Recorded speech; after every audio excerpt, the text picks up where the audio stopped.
नमस्कार मित्रों, इस वीडियो में आप लोग यह जान पाएंगे कि गोपेश्वर भगवान श्री कृष्ण को जो भोग पदार्थ इत्यादि का अर्पण किया जाता है वह उन्हें क्यों नहीं मिलता और उनको चढ़ाया हुआ सारा नैवेद्य आदि किन दो प्रमुख देवताओं में क्यों और कैसे बढ़ जाता है। इसी रहस्य को जानते हुए आप लोग यह भी जान पाएंगे कि किन देवताओं की पूजा या आराधना से मनुष्य को कौन सा पद और स्थान प्राप्त होता है और किस देवता की आराधना या भक्ति करने से मनुष्य अंततोगत्वा मोक्ष को प्राप्त हो जाता है। तो मित्रों, परमात्मा के अधीनस्थ देवताओं और उनकी अंशभूत शक्तियों की पूजा या आराधना के फलों एवं उनके परिणामों का विस्तार पूर्वक वर्णन श्रीमद् देवी भागवत पुराण के 9वें स्कंद के अध्याय 30 में विस्तार पूर्वक बताया गया है कि किसकी पूजा या व्रत अनुष्ठान से मनुष्यों को कौन कौन सा लाभ एवं पद प्राप्त होता है, जिसको हम एक एक करके विस्तार से बताऊंगा। आप लोग ध्यान से समझिएगा और स्वयं निर्णय लीजिएगा कि वास्तव में किसकी आराधना या व्रत अनुष्ठान से वास्तविक फल प्राप्त हो सकता है। तो इसके लिए सबसे पहले देवताओं के देव महादेव अर्थात भगवान शंकर की आराधना एवं उनके शिवरात्रि व्रत इत्यादि के बारे में बताऊंगा कि उनके भक्तों को क्या मिलता है। तो मित्रों, भगवान शंकर के भक्तों के बारे में श्रीमद् देवी भागवत पुराण के 9वें स्कंद के अध्याय 30 के श्लोक संख्या 71 से 75 में लिखा गया है कि इस भारतवर्ष में जो मनुष्य शिवरात्रि के दिन भगवान शंकर को बेलपत्र अर्पण करता है वह बेलपत्रों की जितनी संख्या है उतने वर्षों तक उस शिवलोक में आनंद भोगता है, फिर पुनः श्रेष्ठ योनि प्राप्त करके शिव भक्ति प्राप्त करता है। इसके अलावा यदि शिव भक्त चैत्र अथवा माघ में पूरे मास भर या आधे मास या 10 दिन अथवा 7 दिन तक भगवान शंकर की पूजा करता है और हाथ में बेंत लेकर भक्ति पूर्वक उनके सम्मुख नर्तन करता है, वह उपासना के दिनों की संख्या के बराबर युगों तक शिवलोक में प्रतिष्ठा प्राप्त करता है। मित्रों, अब यहाँ पर ध्यान से विचार करने पर यह निष्कर्ष निकलता है कि शिव भक्त शिवलोक तक ही रह जाता है, वह परमात्मा के परम धाम गोलोक धाम तक नहीं जा पाता, जो शिवलोक से ऊपर 50 करोड़ योजन ऊपर है, जहाँ नित्य अनादि परमानंद की प्राप्ति होती है, जिसे परम धाम मोक्ष धाम आदि नामों से भी जाना जाता है। कुल मिलाकर कहने का तात्पर्य यह है कि शिव भक्त शिवलोक को प्राप्त करने के बाद भी वह मोक्ष अथवा आवागमन से मुक्त नहीं हो सका, क्योंकि यह बात मैं नहीं कह रहा हूँ, ऐसा ही इन श्लोकों के आधार पर कहा जाता है। फिर उसी क्रम में इसके आगे के श्लोकों में श्री राम भक्तों के बारे में लिखा गया है कि जो मनुष्य भारतवर्ष में श्री राम नवमी का व्रत संपन्न करता है वह विष्णु के धाम में 7 मनवंतर तक आनंद करता है। उसके बाद वह पुनः उत्तम योनि में जन्म पाकर वह निश्चय ही राम की भक्ति प्राप्त करता है और जितेंद्रियों में सर्वश्रेष्ठ तथा महाधनी होता है। कुल मिलाकर श्री राम भक्त विष्णु धाम में जगह पाकर भी परम धाम को प्राप्त नहीं होता, किंतु वह दोबारा उत्तम योनि में जन्म अवश्य पाता है और राम की भक्ति को प्राप्त करता है, फिर भी वह परम गति को प्राप्त नहीं करता, अर्थात वह आवागमन से मुक्त नहीं हो पाता। ऐसा ही श्री राम भक्तों के लिए इन श्लोकों में कहा गया है। अब आते हैं श्री कृष्ण भक्तों पर। तो इनके लिए श्रीमद् देवी भागवत पुराण के 9वें स्कंद के अध्याय 30 के श्लोक संख्या 69 और 70 में लिखा गया है कि भारतवर्ष में जो मनुष्य श्री कृष्ण जन्माष्टमी का व्रत करता है वह अपने 100 जन्मों में किए गए पापों से छूट जाता है, इसमें संदेह नहीं है। और जब तक 14 इंद्रों की स्थिति बनी रहती है तब तक वह वैकुंठ लोक में आनंद का भोग करता है।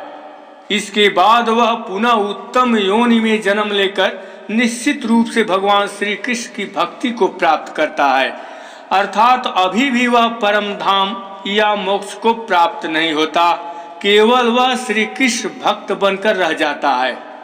किंतु निराश होने की जरूरत नहीं है, क्योंकि इसके अगले श्लोक 85 से 89 में लिखा गया है कि इसके बाद श्री कृष्ण भक्तों को क्या करना चाहिए, जो इस प्रकार है। जो भारतवर्ष में कार्तिक पूर्णिमा को सैकड़ों गोपों तथा गोपियों को साथ लेकर रास मंडल संबंधी उत्सव मनाकर शिला पर या प्रतिमा में 16 प्रकार के पूजनोपचारों से भक्ति पूर्वक राधा सहित श्री कृष्ण की पूजा संपन्न कराता है, वह ब्रह्मा जी के स्थिति पर्यंत अर्थात एक ब्रह्मा की आयु पर्यंत वह गोलोक में अर्थात परम धाम में निवास करता है। किंतु मित्रों, वह भक्त भी गोलोक धाम में पहुंचकर भी मोक्ष को प्राप्त नहीं होता, क्योंकि आगे लिखा गया है कि पुनः भारतवर्ष में जन्म पाकर वह श्री कृष्ण की स्थिर भक्ति को प्राप्त करता है। तब वह पुनः भगवान श्री कृष्ण की क्रमशः सुदृढ़ भक्ति तथा उनका मंत्र प्राप्त करके देह त्याग के अनंतर वह पुनः गोलोक को चला जाता है और वहां पहुंचने पर वह श्री कृष्ण के समान रूप प्राप्त करके उनका प्रमुख पार्षद बन जाता है। तब पुनः वहां से उसका पतन नहीं होता, अर्थात वह जरा तथा मृत्यु से सर्वथा रहित हो जाता है, अर्थात वह मोक्ष को प्राप्त हो जाता है। मित्रों, इसी तरह से इस देवी भागवत पुराण के इस अध्याय में तमाम देवी देवताओं तथा परमात्मा श्री कृष्ण की अंशभूत शक्तियों की पूजा या आराधना व उनके फलों को बताया गया है। किंतु जिनको समझने के बाद अंततोगत्वा यही निष्कर्ष निकलता है कि परम प्रभु श्री कृष्ण ही एकमात्र ऐसी सत्ता है जो मोक्ष गति दे सकते हैं।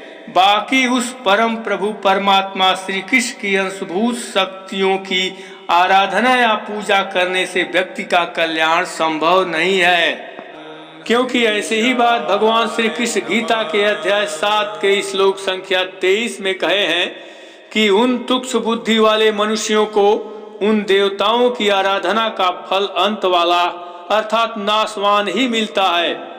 परिणामतः देवताओं का पूजन करने वाले देवताओं को प्राप्त होते हैं और मेरे भक्त मुझे ही प्राप्त होते हैं। अब इतने से ही आप लोग समझ गए होंगे कि परम प्रभु श्री कृष्ण की पूजा करनी चाहिए कि देवताओं इत्यादि की। फिर इसके आगे गीता के अध्याय 18 के श्लोक संख्या 65 और 66 में भगवान श्री कृष्ण अपने भक्तों के लिए कहते हैं कि तू मेरा भक्त हो जा, मुझ में मन वाला हो जा, मेरा पूजन करने वाला हो जा और मुझे नमस्कार कर। ऐसा करने से तू मुझे ही प्राप्त हो जाएगा। यह मैं तेरे सामने सत्य प्रतिज्ञा करता हूँ, क्योंकि तू अर्थात भक्त मेरा अत्यंत प्रिय है। फिर आगे श्लोक संख्या 66 में परम प्रभु भगवान श्री कृष्ण कहते हैं कि संपूर्ण धर्मों का आश्रय छोड़कर तू केवल मेरी शरण में आ जा, मैं तुम्हें संपूर्ण पापों से मुक्त कर दूंगा, चिंता मत कर। कुल मिलाकर इन सभी तथ्यों से यही निष्कर्ष निकलता है कि इस संपूर्ण ब्रह्मांड में परिपूर्णतम पर ब्रह्म परमात्मा श्री कृष्ण ही है। इनके अलावा और कोई दूसरा पर ब्रह्म नहीं है। तब ऐसे में यह भी जानना आवश्यक हो जाता है कि इस परिपूर्णतम पर ब्रह्म की पूजा या आराधना कैसे किया जाए कि भक्तों पर उनकी कृपा दृष्टि सदैव बनी रहे। तो इसके लिए उस प्रसंग को जानना होगा जब भगवान श्री कृष्ण अपने उस विराट बालक से गोलोक के अथाह जल में मिले और उस विराट बालक से बहुत कुछ कहे, जिसमें उनके द्वारा कही गई बातों में ही भक्ति का सारा राज छिपा हुआ है, जिसका वर्णन देवी भागवत पुराण के 9वें स्कंद के अध्याय 3 के श्लोक संख्या 29 से 31 में कुछ इस प्रकार लिखा गया है। प्रत्येक लोक में वैष्णव भक्त जो नैवेद्य अर्पित करता है उसका 16वां भाग तो भगवान विष्णु का होता है तथा 15वां भाग इस विराट पुरुष अर्थात जिसे महाविष्णु कहा जाता है उसका होता है। किंतु उन परिपूर्णतम तथा निर्गुण परमात्मा श्री कृष्ण को तो नैवेद्य से कोई प्रयोजन नहीं है, क्योंकि भक्त उन प्रभु को जो कुछ भी नैवेद्य अर्पित करता है उसे वे विराट पुरुष ही ग्रहण करते हैं। मित्रों, अब इसके आगे बढ़ने से पहले यहाँ पर कुछ बताना चाहूँगा क्योंकि यहाँ पर जो बातें लिखी गई है वह बहुत ही महत्वपूर्ण एवं सारगर्भित है। क्योंकि इस रहस्य को जो समझ गया समझो उसका कल्याण हो गया, अर्थात वह परमात्मा को भी समझ गया और संसार के बाह्य आडंबरों को समझकर उससे मुक्त हो गया। अब यहाँ पर एक एक बातों पर विचार करते हुए आगे बढ़ते हैं।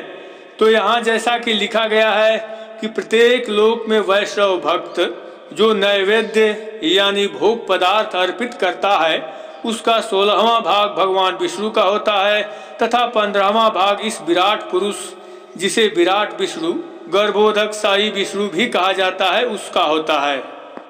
अब यहाँ पर एक बात और स्पष्ट हुई कि विराट विष्णु के अलावा एक और विष्णु भी हैं जिन्हें छोटा विष्णु या क्षुद्र विष्णु कहा जाता है। किंतु यहाँ पर इतना जान लीजिए कि जितने भी लोग परमात्मा परम प्रभु श्री कृष्ण को भोग अर्पण करते हैं उनका अर्पण परम प्रभु श्री कृष्ण को नहीं मिलता है। भक्तों द्वारा चढ़ाया गया सारा नैवेद्य अर्थात दान दक्षिणा विष्णु और विराट विष्णु में बट जाता है, क्योंकि ऐसा ही कुछ इस श्लोक में लिखा गया है। अब ऐसे में प्रश्न उठना स्वाभाविक है कि भक्तों द्वारा अर्पित भोग परमात्मा को क्यों नहीं मिलता। तो इसका समाधान इसके अगले श्लोक 31 में स्पष्ट रूप से किया गया है, जो इस प्रकार है। उन परिपूर्णतम तथा निर्गुण परमात्मा श्री कृष्ण को तो नैवेद्य से कोई प्रयोजन नहीं है। फिर यदि कोई भक्त इन प्रभु को जो कुछ नैवेद्य अर्पित करता है उसे विराट पुरुष ही ग्रहण करते हैं। तब ऐसे में पुनः प्रश्न उठता है कि जब परमात्मा को किसी नैवेद्य आदि की आवश्यकता ही नहीं तब लोग उनको क्यों भोग आदि का अर्पण करते हैं। तो इसका एकमात्र जवाब है अज्ञानता के साथ साथ वह पाखंडवाद जिसके भ्रमजाल में फंसकर लोग परम प्रभु को छोड़कर अपनी सारी भक्ति कहीं अन्यत्र लगा देते हैं, जिससे उन्हें भक्ति का कुछ भी लाभ नहीं मिलता और उनका सारा जीवन पाखंडवाद में यूं ही समाप्त हो जाता है। तब फिर भक्तों के मन में संशय उत्पन्न होता है कि जब परमात्मा कोई नैवेद्य या भोग लेते ही नहीं तो ऐसे में उनकी भक्ति कैसे की जाए कि उनकी कृपा दृष्टि भक्तों पर सदा सदा के लिए बनी रहे।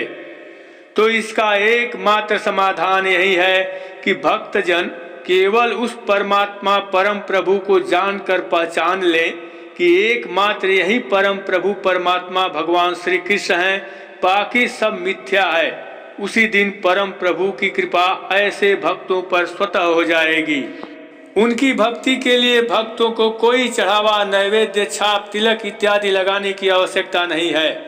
केवल उस परम प्रभु को जानने एवं पहचानने मात्र से ही भक्त परम गति अर्थात परम प्रभु भगवान श्री कृष्ण को पा सकता है, अर्थात वह मोक्ष को प्राप्त कर सकता है।